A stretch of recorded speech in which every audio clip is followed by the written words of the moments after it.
The current debate in Burlington centers around whether a mayor can be elected with only 40% of the vote, or whether a runoff election should be required if no candidate gets more than 50%. Do you believe that it's worth the trouble and expense of a runoff election to ensure that an office holder has the support of at least half the electorate? You know, on a statewide level, I actually think it makes sense. I don't get too much into what communities decide to do locally because I'm a real believer in local control.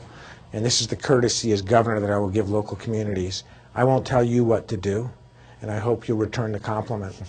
You know, I really believe in local control as a result of my select board experience, and I don't think Montpelier should be telling local communities how they should run their elections. Having said that, on a statewide level, I've always been troubled by the notion that when you get less than 50% of the vote, the legislature decides on a secret ballot who should be representing the people of the state of Vermont.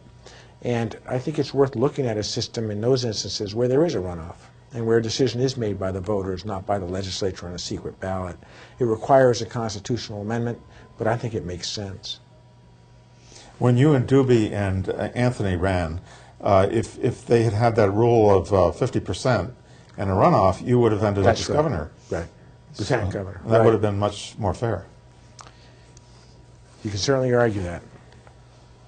As a first-time independent candidate for the Senate from Chittenden County, I've been told that I must plan on spending $10,000 on my campaign if I am to have any chance of winning.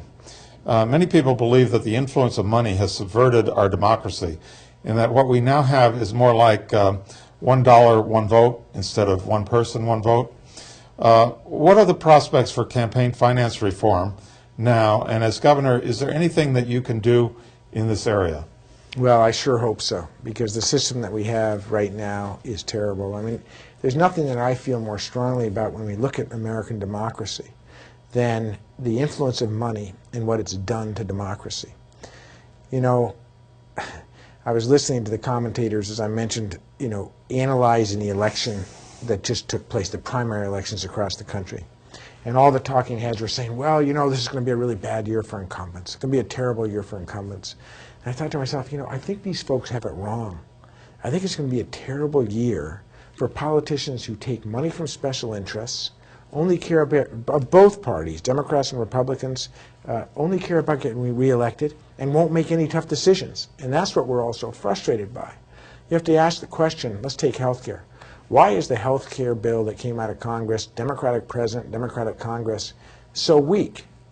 It's so weak because the pharmaceutical industry and the insurance companies are spending $1 million a day to make sure that they get their way, a system that continues to allow them to make a ton of money at our expense. So I feel really strongly that we need to get money out of politics, and I've put my money where my mouth is.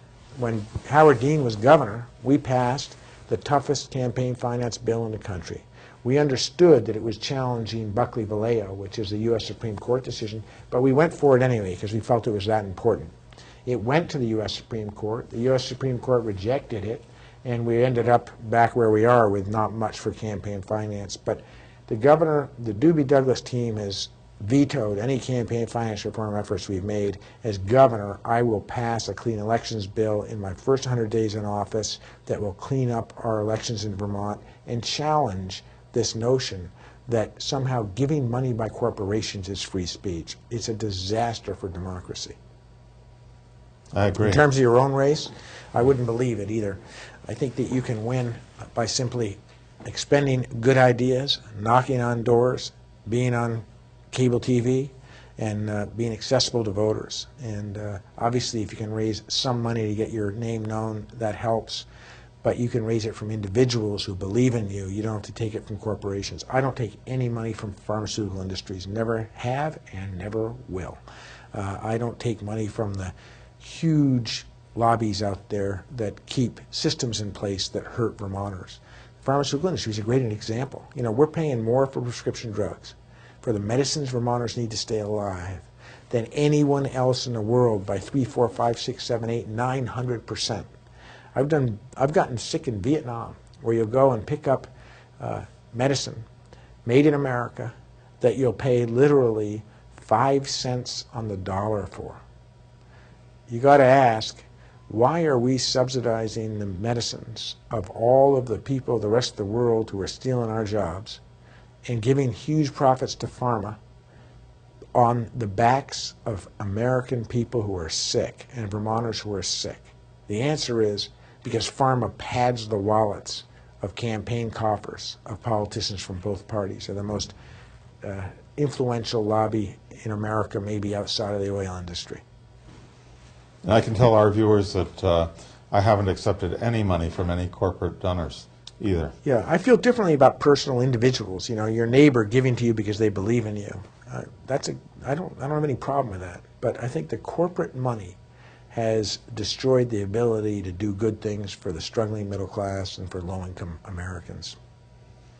Before I got Medicare, I used to go up to Canada for my medicine, and I saved 30% on Lipitor and... Yeah. Well, I worked hard over the years to take on Big Pharma and get affordable prescription drugs for Vermonters. We formed, when I was Senate President last time, an organization called the National Legislative Association for Fair Prescription Drug Prices. And we got together with, I called all the Senate presidents across New England. Michael Bohosky at that time, the speaker, called all the speakers, and we put together a great organization, and we took on Big Pharma. And we passed a number of great bills, but in the end, on the really important bill, which is setting prices that are fair, which is how the rest of the country does it, for prescription drugs, they beat us back every time. You know, they have huge influence.